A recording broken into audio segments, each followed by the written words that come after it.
আমি বিগত দিনে সেলিম ভাই রাজনীতি করেছি, এখনো অনেক সূর্যমুখী ফুল আসছে অবৈধ টাকা নিয়ে গোপালগঞ্জে। এই অবৈধ টাকার সাথে শেখ সেলিমকে মিলানো যাবে না।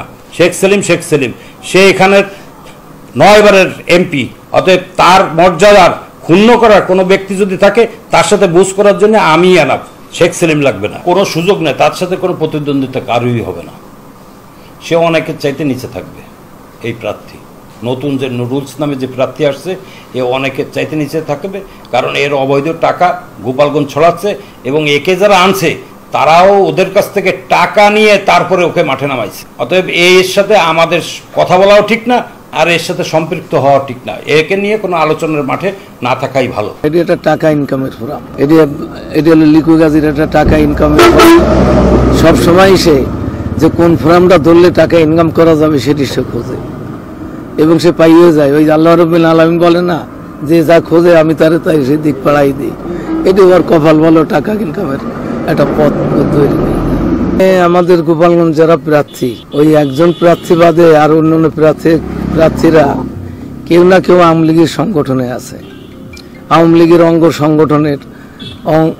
সংগঠনের সদস্য আছে। কিন্তু এখানে তো অন্য দলের, ভিন্ন দলের, গোপালগঞ্জ বিএনপি নাই এবং অন্য কোনো দল নাই যে সেই দলের প্রার্থী এখানে আছে।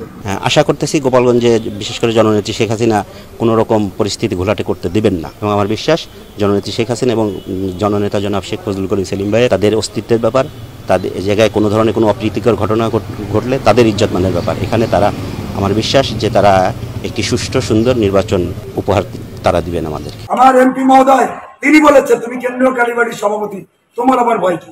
আমার হাত তোমার মাথার উপর আছে। তিনি সবার জন্য শুভকামনা করেন, আমারও ছোট ভাই হিসেবে আমাকে স্নেহ করে। অতএব আমি ওই কারোটা খাই না, কারো ধার ধারি না। আমি জনগণের প্রার্থী। আমি যখন নির্বাচন করব, যখন চিন্তা করি, তখন কিন্তু আমি প্রথমে আমাদের, আপনারা সবাই জানেন যে গোপালগঞ্জের নেতা আমাদের মানে একেবারেই জনগণের নেতা, আমাদের আপামর জনগণের ভালোবাসা শেখ ফজলুল করিম সেলিম ভাই। আমি প্রথমেই কিন্তু ওনার কাছে যাই, ওনার কাছে গিয়ে আমি বলি যে ভাই আমি নির্বাচন করব, আপনি দোয়া করেন। তা উনি আমাকে দোয়া দিয়ে দেয়। আপনারা ফেসবুকের মাধ্যমে হয়তো সেই ছবিগুলো দেখেছেন। তো যেহেতু নির্বাচন স্বতন্ত্র, এখানে কারোর প্রার্থী হওয়ার কোনো সুযোগ নাই, এটা আমার মনে হয় গুজব। মানে আমি মনে করি না যে আমাদের শেখ ফজলুল করিম সেলিম ভাই উনি আমাদের প্রিয় নেতা, উনি আমাদের সবার নেতা, উনি কারোর পক্ষ নেবেন। উনি হয়তো সবাইকে বলবেন যে তোমরা ভোট দাও, যেমন আমাকে যেটা বলেছিলেন যে তোমরা নির্বাচন করতেছো, নির্বাচনে যেন কোনো রকম গন্ডগোল না হয়, কোনো রকম ঝগড়াঝাটি না হয়। 3 মাস যাবত এই অমৃত চেয়ারম্যান, এক্স চেয়ারম্যান, সে আমার বিরুদ্ধে, সে কোত্থেকে এসেছে একা, তার নাই বংশে। আমার এলাকার মানুষ সব 99% ঐক্যবদ্ধ বিমল বিশ্বাসের জন্য। আমি ডাক দিলে লক্ষ লোক বারবার বের হয়ে এসেছে, বহুবার সেটা প্রমাণ হয়েছে। কিন্তু তারপর আমি ধৈর্য ধরে এর বিরুদ্ধে একটি কথাও বলিনি। আমার চামড়া তুলে নেবে, আমাকে এলাকা ছাড়া করবে, আমার কোনো ভোট নেই, শূন্য ভোট, নানান অপপ্রচার করেছে। তো আমি ওই দিন বলেছি এসব অপপ্রচার বন্ধ করুন, আপনার একজন নির্বাচিত চেয়ারম্যান, আমাদের বাপদাদার নাম আছে বলে আমরা ভদ্রঘরের সন্তান, সবাই মাস্টার ডিগ্রি হোল্ডার আমার পরিবারে, আমরা ভদ্রভাবে কথা বলতে শিখেছি। নির্বাচনের পরেও বাধাবাধি নাই, নির্বাচনের আগেও কোনো বাধাবাধি নেই।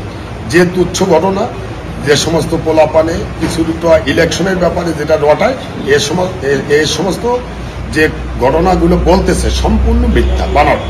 এই ধরনের ঘটনা আয়োজতাবাদী টুঙ্গিপাড়ায় ঘটে নেই, নজিরবিহীন। এই ধরনের ঘটনা আমাদের এই টুঙ্গিপাড়ায় ঘটে না। আমরা মাননীয় প্রধানমন্ত্রীর সৈনিক, মাননীয় প্রধানমন্ত্রী গণতন্ত্র বিশ্বাসী, আমরাও তার সৈনিক, আমিও গণতন্ত্র বিশ্বাসী। দলীয় পদ পদবি ব্যবহার করা যাবে না।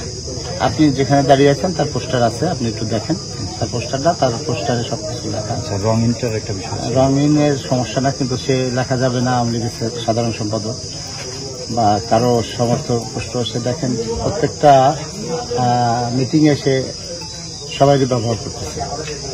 মাননীয় প্রধানমন্ত্রী আমাকেও দোয়া করে দিতে, তিনিও টুঙ্গিপাড়ার একজন সন্তান, আমিও টুঙ্গিপাড়ার সন্তান। এখানে সবাইকে সমানভাবে দোয়া করেছেন, কিন্তু আমি কারো নাম গাচ্ছি না। জনগণের নেত্রী আমাকে দোয়া করেছে, নেত্রীর আদর্শ, বঙ্গবন্ধুর আদর্শ নিয়ে আমি কাজ করতেছি। কিন্তু তিনি দেখেন এবং তার কিছু লোকজন নিয়ে একদম দেখেন যারা হেভিওয়েট, তাদের নিয়ে বিভিন্ন জায়গায় চাপ প্রয়োগ করতেছে, ভয় দেখাচ্ছে, ভীতি দেখাচ্ছে।